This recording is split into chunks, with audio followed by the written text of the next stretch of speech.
rises way, hey, and up she rises early in the morning. Ahoy, mateys. Captain Mark here with me trusty dog Dutch. Have I got a fish story for you? Just sit right back and you'll hear a tale of a fateful trip that started from this tropic port aboard this tiny ship. Dutch! Dutch! Get back in the boat, you stupid dog! Somebody throw him a ring! In this session, this session introduces the narrative of the book of Jonah and struggles with its odd message.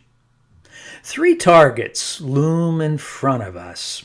First, we aim to identify the irony of the prophet of God who struggles with his own calling. Second, we aim to understand the compassion of God, welcomed by the people of Nineveh, but scorned by Jonah.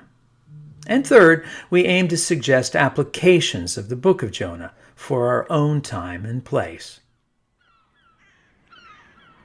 3 things of note as we set sail. First, remember the minor prophets may be classed in 3 groups. Some are associated with the period of the Assyrian crisis, others with the period of the Babylonian crisis, and still others with the period of the Persian crisis. Our Jonah is found in the first group. He is the J of the jam crowd. And that's the first note. Second note as we set sail. Keep the Assyrian background in mind. We've teased this out a bit in a couple of previous talks. Here's a segment of the Assyrian king list. It offers us a sense of those who reigned prior to the resurgence of power brought about by TP3 in the year 745 BC. Locate the period of decline that sets in during the opening of the 8th century BC. These are sad days in the Assyrian Empire. We'll come back to this later. Third, watch how at that same moment in history, the opening of the 8th century BC, watch how it's marked by a stretch of stability in the divided kingdom world of Israel. While the Bible doesn't give Jeroboam II and his administration a very good grade in the whole faithfulness to Yahweh department, he is credited with political success and a measure of economic prosperity. Well, these 3 notes ought to be enough to get us out of the harbor. Anchors aweigh! In order to keep the top side on the top side, we'll divide this presentation into 2 uneven parts. In the first part, which we're doing right now, we handle details about the book. In the second part, that I hope to do in a later talk, we'll capture this story. The book.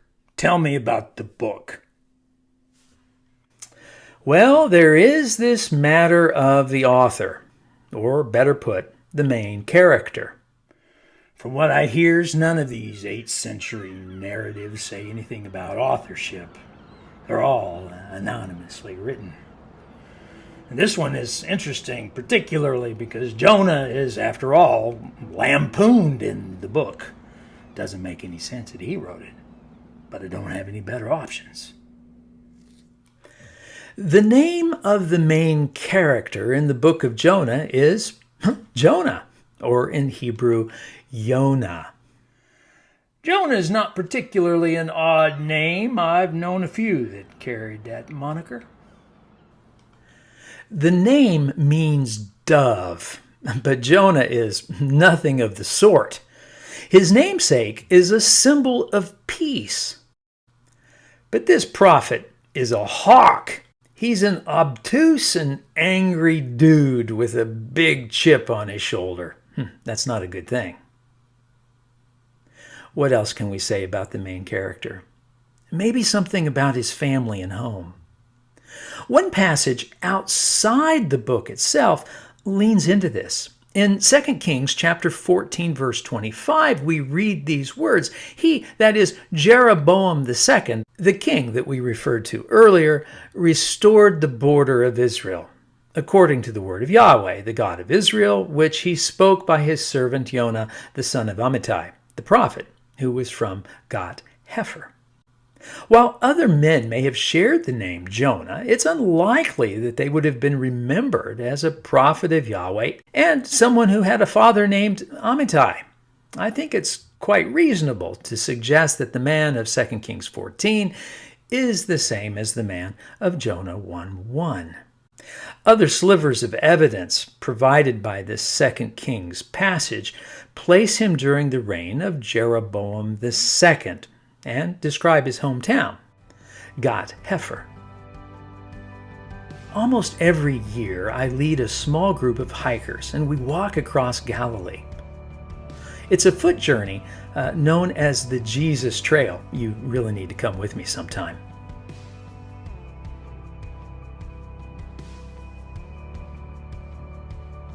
One of the villages that we pass through is this one right here, Mashhad.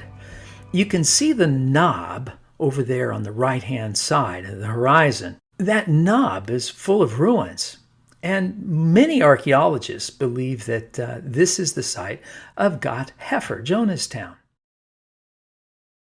The text of 2 Kings 14 also suggests a dramatic date for the story. Hey, when I use the phrase, the dramatic date, I'm talking about the setting, not the date that the book was written. We have no idea when the book was written, but the dramatic date, yeah, we know that. 8th century. 8th century, I'm telling you. Assuming again that the man of Jonah 1:1 and the man of 2 Kings 14 is the same, we place him somewhere in the middle of the 8th century BC. As mentioned, this was a moment of political revival for Israel and weakness for Assyria. Here, I've marked the dates on the Assyrian king list that correspond with the reign of Jeroboam II. And what's interesting is some historians believe that in this time of weakness in the state of Assyria, God was somehow ripening them up. Some have pointed to a famine that took place in 765, solar eclipse, 763, another famine, 759, earthquake, possibly. All of these things point to the fact that the Assyrians were looking to the sky and they were scratching their heads thinking, what do the gods have against us? Which may be why they were open to the ministry of Jonah. Let's move from the main character to the nature of the book.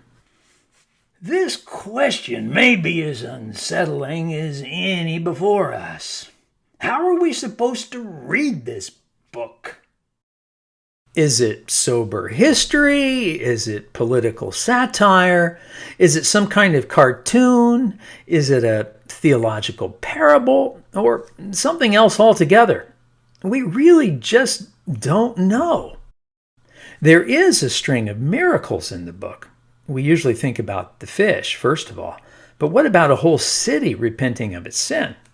That would be something. The easy way out is just to call the whole thing fiction, work of imagination. Seems difficult, though.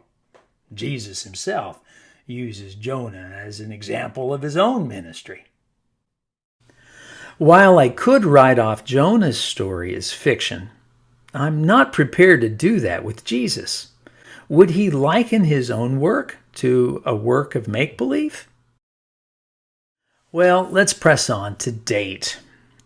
We've mentioned the difference between the dramatic date and the date of writing. Let's think about the date of writing for just a moment here. There are essentially two positions on this. Critical views tend to put Jonah much, much later than the dramatic date. Some place him as late as the period of the Maccabees. We're talking about a 3rd or a 2nd century BC writing. Conservatives, however, tend to put the book much earlier in time and press it all the way back, possibly into the hands of the prophet himself in the 8th century BC.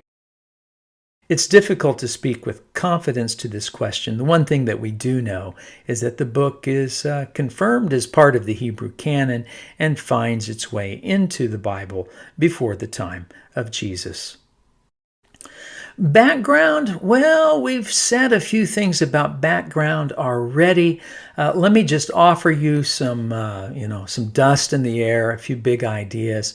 Those who discuss the background of the book oftentimes work around troubles in Assyria. We've talked about Assyrian weakness, God softening up the Assyrians for the message of Jonah. Another background topic has to do with weakness in Egypt. Egypt is not a player in the international scene in the 8th century.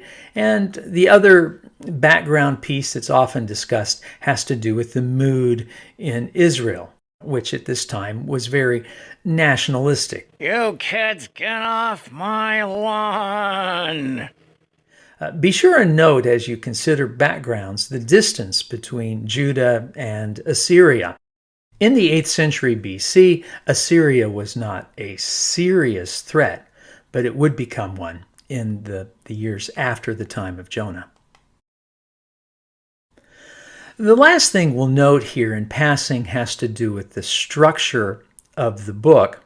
We'll talk about this when we come to the story in our next talk. But just so you have it in your notes, let me give you a 4-part structure of the book. This is not unique to me. I picked it up somewhere, but it's a good outline and it works. It'll preach for sure. Chapter 1, Jonah runs from God. God says, go to Nineveh. Chapter 2, he's in the fish and finds himself running to God. Chapter 3, Jonah goes to Nineveh and preaches to the folks there. He runs with God. And finally, in the 4th chapter, Jonah's nature gets the better of him, and he finds himself running ahead of God, at least in terms of judgment. So there you have it, some of the main issues that surround the book of Jonah. There are more, of course, but this is enough to get us going. Well, a lot more could be said, but we'll just leave that to the smart fellas, the scholars. For you and me, we just want to keep on going. Hey, you know what? We got Dutch back in the boat. He was one wet, tired puppy, but he's okay. Just thought I'd let you know. Till next time, Captain Mark here, signing off. What will we do with the drunken sailor? What will we do with the drunken sailor? What will we do with the drunken sailor early in the morning?